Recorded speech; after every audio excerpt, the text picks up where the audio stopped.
Hai, perkenalkan, saya Fraza Fahmi. Saya akan menjelaskan satu dari 10 prinsip pendekatan landscape. Prinsip pertama yaitu manajemen yang adaptif. Maksudnya di sini adalah suatu pendekatan sistematis untuk pengelolaan sumber daya alam yang menekankan pada pembelajaran dan penyesuaian berkelanjutan. Ini berarti manajemen adaptif bersifat fleksibilitas dan responsif.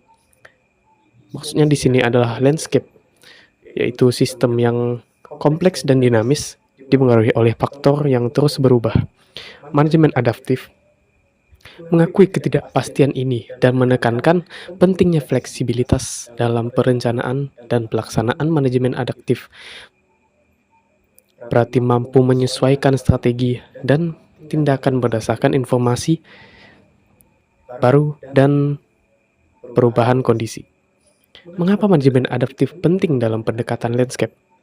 Pertama, landscape adalah sistem yang kompleks dengan banyak interaksi antara faktor sosial, ekonomi, dan lingkungan. Perubahan iklim, pertumbuhan populasi, dan faktor lainnya dapat menyebabkan perubahan yang tidak terduga dalam landscape.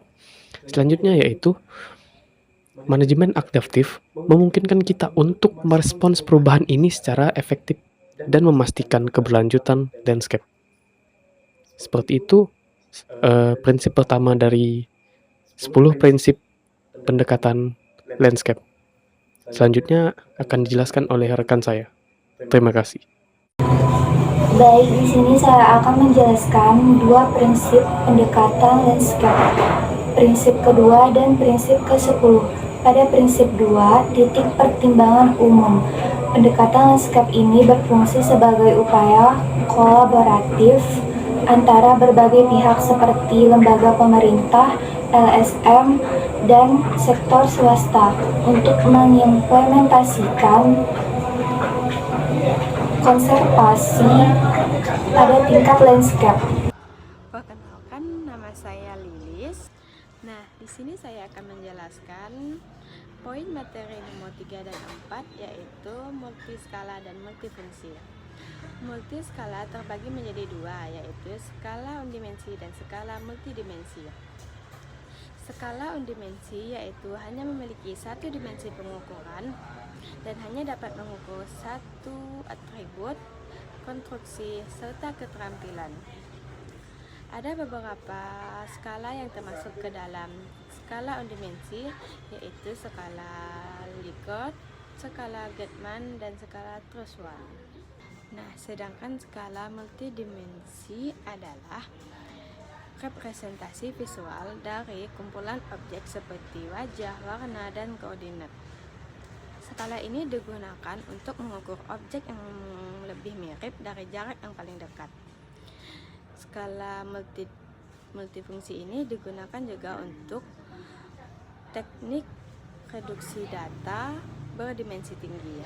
Di sini saya akan menjelaskan poin materi nomor 4, yaitu multifungsi. Multifungsi adalah kemampuan suatu benda atau sistem untuk menjalankan berbagai fungsinya sekaligus.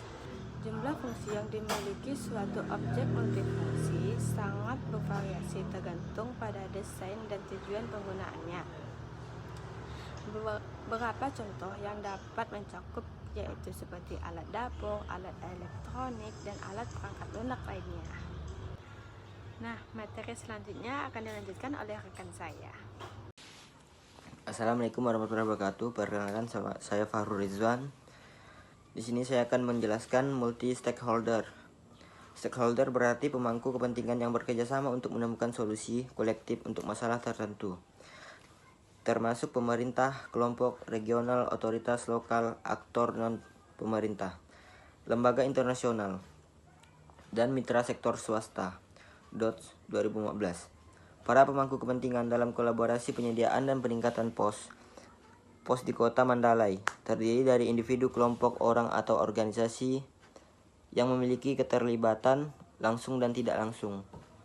Dan karenanya mereka dapat memiliki pengaruh positif atau negatif pada pos jenis pemangku kepentingan ini.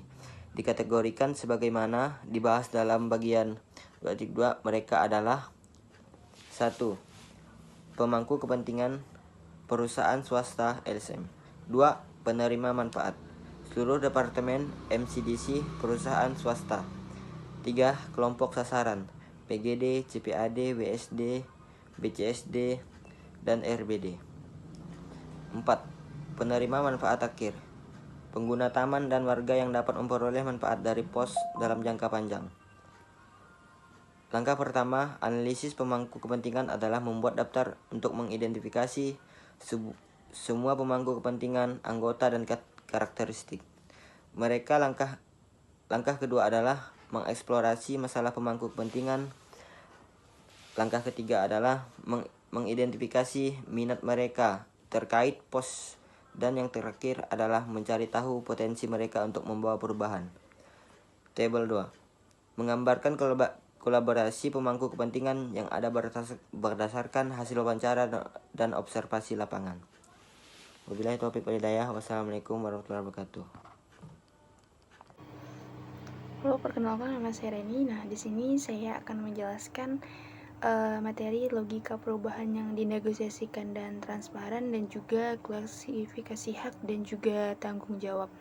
Nah, pertama kita akan membahas logika perubahan yang dinegosiasikan dan transparan. Nah, dalam manajemen landscape wisata ini adalah suatu pendekatan yang berfokus pada proses negosiasi dan juga transparansi. Nah, ada juga prinsip-prinsip dari logika perubahan ini. Yang pertama adanya negosiasi. Ini adalah negosiasikan yang dengan semua pihak terkait, termasuk masyarakat lokal dan juga pengunjung dan juga pihak berwenang. Yang kedua ada transparansi. Ini adalah proses perubahan harus transparan sehingga semua pihak memahami apa yang sedang terjadi. Yang ketiga ada partisipasi. Nah, ini semua pihak harus terkait dalam kesempatan berpartisipasi dalam proses perubahan. Yang keempat adanya komitmen. Nah, ini adalah komitmen untuk mendukung perubahan. Yang kelima adanya evaluasi. Nah, ini cukup penting untuk memastikan bahwa perubahan itu secara efektif dan juga efisien. Ada juga perubahan itu meningkatkan partisipasi, meningkatkan komitmen, dan juga meningkatkan efektivitas. Kita lanjut ke klasifikasi hak dan juga tanggung jawab. Ini adalah suatu cara untuk kita mengkategorikan untuk membedakan tanggung jawab individu ataupun kelompok berdasarkan jenis, sifat, dan juga ruang lingkupnya. Yang pertama ada klasifikasi hak. Yang pertama HAM, hak asasi manusia, yang melekat pada diri manusia.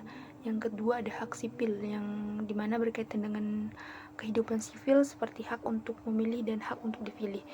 Yang ketiga ada hak ekonomi, yang berkaitan dengan hak kehidupan ekonomi seperti hak untuk bekerja.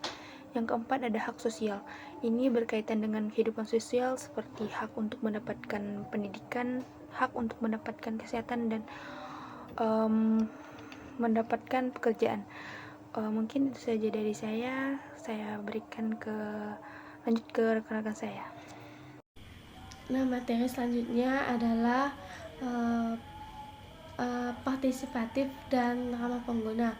Partisipatif dan ramah pengguna adalah suatu pendekatan pemantauan yang melibatkan masyarakat lokal dan pengguna dalam suatu proses pemantauan, yang dimana partisipatif yaitu masyarakat lokal dan pengguna dilibatkan dalam suatu proses pemantauan, yang dimana mereka dapat memberikan sebuah proses pemantauan. Sedangkan ramah pengguna yaitu pemantauan yang dirancang untuk memudahkan pengguna dalam memahami dan menggunakan hasil pemantauan. Manfaat pemantauan partisipatif dan ramah pengguna ada 4, yaitu meningkatkan partisipasi masyarakat, meningkatkan kualitas data, meningkatkan efisiensi, dan meningkatkan kepercayaan. Nah, ada 3 ketahanan dalam lanskap yang merujuk kepada kemampuan untuk menahan atau mengurangi dampak dari perubahan atau gangguan. Yang pertama, ketahanan ekologi, ketahanan sosial, dan ketahanan ekonomi. Nah, materi selanjutnya akan dijelaskan oleh rekan saya.